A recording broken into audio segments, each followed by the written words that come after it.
आज हम बात करने वाले हैं भारत के उन इकोनॉमिक ब्लूप्रिंट्स की जिन्होंने आधुनिक भारत की नींव रखी। जी हाँ, हम डिकोड करने जा रहे हैं भारत की पंचवर्षीय योजनाओं को एक बिल्कुल नए और आसान अंदाज में। क्या कभी उन 12 बजट रजिस्टरों के बारे में सुना है जिनमें भारत की तकदीर लिखी गई? चलिए आज उन्हें पुरानी धूल भरी फाइलों को खोलते हैं और देखते हैं कि 1951 से लेकर 2017 तक आजाद भारत ने अपने आर्थिक भविष्य का खाता कैसे मेंटेन किया। तो भाई इस पूरे खेल के पीछे खिलाड़ी कौन थे, कौन सी संस्थाएं थी जो ये सारे बड़े फैसले ले रही थी? चलिए सबसे पहले इन्हीं पावर प्लेयर्स को समझते हैं।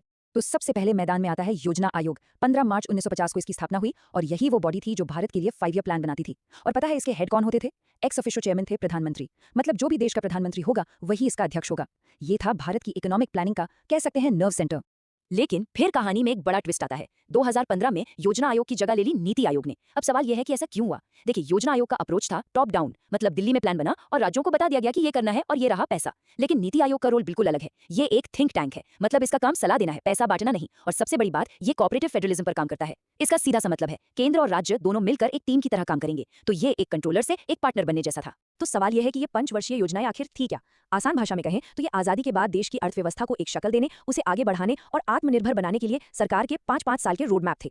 जो शुरुआती 2 प्लान थे ना, वो देश की इकोनॉमिक स्ट्रेटजी के लिए समझिए नींव के 2 मजबूत पिलर जैसे थे। उन्होंने ही आने वाले कई दशकों के लिए एक दिशा तय कर दी थी। और इन 2 सबसे जरूरी प्लान्स को याद रखने का एक बड़ा ही आसान तरीका है। सोचिए, आजादी के बाद सबसे पहले क्या जरूरी था? खाना, पेट भरना।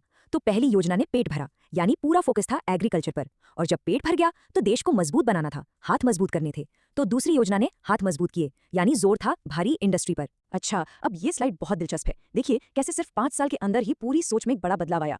पहली योजना हेरड डोमर मॉडल पर थी, जिसका सीधा साधा मतलब था कि बचत और निवेश को बढ़ाकर ग्रोथ हासिल की जाए। इसीलिए सारा का सारा ध्यान खेती और सिंचाई पर था और नतीजा भाखड़ा नांगल जैसे बड़े बड़े डैम बने। लेकिन दूसरी ही योजना में महालनोबिस मॉडल के साथ पूरा फोकस भारी उद्योगों पर शिफ्ट हो गया। अब सोचिए थी कि अगर देश में ही मशीनें और स्टील बनेगा तभी तो भारत लंबे समय के लिए आत्मनिर्भर बन पाएगा। और इसी सोच से भिलाई और दुर्गापुर जैसे स्टील प्लांट्स का जन्म हुआ। लेकिन इसके ठीक बाद कहानी में एक नाटकीय मोड़ आता है। तीसरी योजना की शुरुआत होती है, जो देश के लिए एक बहुत बहुत बड़े संघर्ष का दौर साबित हुई। इतिहासकारों ने तो इसे एक बहुत ही सीधा और कड़ा नाम दिया है, सबसे असफल योजना। इससे अंदाजा लगाया जा सकता है कि उस वक्त हालात कितने ज्यादा गंभीर थे। और ये स्लाइड बिल्कुल साफ साफ दिखाती है कि ये प्लान आखिर फेल क्यों हुआ। देश पर एक के बाद एक 3 बड़ी मुसीबतें आ पड़ी। 1962 में चीन के साथ जंग, 1965 में पाकिस्तान के साथ जंग और ठीक उसी दौरान एक भयानक सूखा। तो हुआ ये कि इस प्लान का जो बड़ा लक्ष्य था, यानी आत्मनिर्भरता हासिल करना, वो पटरी से ही उतर गया। इन अचानक आए संकटों की वजह से सारा पैसा और सारा ध्यान विकास के कामों से हटाकर देश की रक्षा में लगाना पड़ा। चलिए अब चौथी योजना की तरफ चलते हैं और देखते हैं कि देश इस मुश्किल दौर से निकलकर कैसे स्थिरता और कुछ बड़े फैसलों की तरफ आगे बढ़ा। देखिए, तीसरी योजना की उथल-पुथल के बाद सरकार ने एक नई प्रायोरिटी सेट की। चौथी योजना का जो मेन ऑब्जेक्टिव था वो था स्टेबिलिटी के साथ ग्रोथ। साल 1969 में इसी योजना के दौरान देश के 14 बड़े बैंकों का राष्ट्रीयकरण कर दिया गया। ये इकोनॉमी पर सरकारी कंट्रोल बढ़ाने की दिशा में एक बहुत बड़ा कदम माना जाता है। इसी दौरान एक और बहुत बड़ी घटना हुई जिसने दुनिया के सामने भारत की बढ़ती टेक्नोलॉजी और जियोपॉलिटिकल ताकत को दिखाया। भारत ने अपना पहला परमाणु परीक्षण किया, जिसका कोड नेम रखा गया था स्माइलिंग बुद्धा। तो अब तक हमने पहली 4 योजनाओं की कहानी को समझा। आगे बढ़ने से पहले चलिए एक छोटा सा रैपिड फायर राउंड करते हैं, जिसमें इन शुरुआती योजनाओं से जुड़े कुछ सबसे ज्यादा पूछे जाने वाले सवालों पर नजर डालते हैं। इससे जो मेन पॉइंट्स हैं वो अच्छे से याद हो जाएंगे।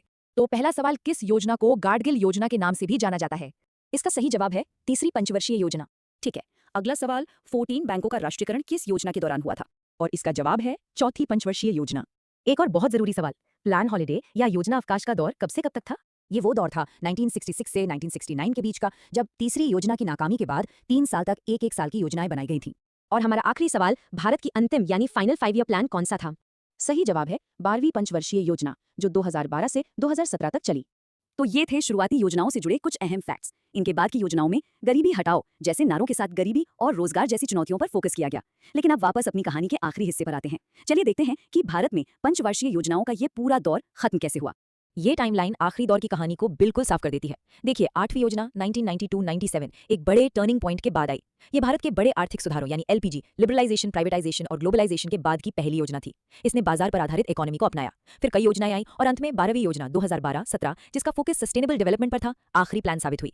और 2017 में इस पूरी योजना प्रणाली को औपचारिक रूप से खत्म कर दिया गया।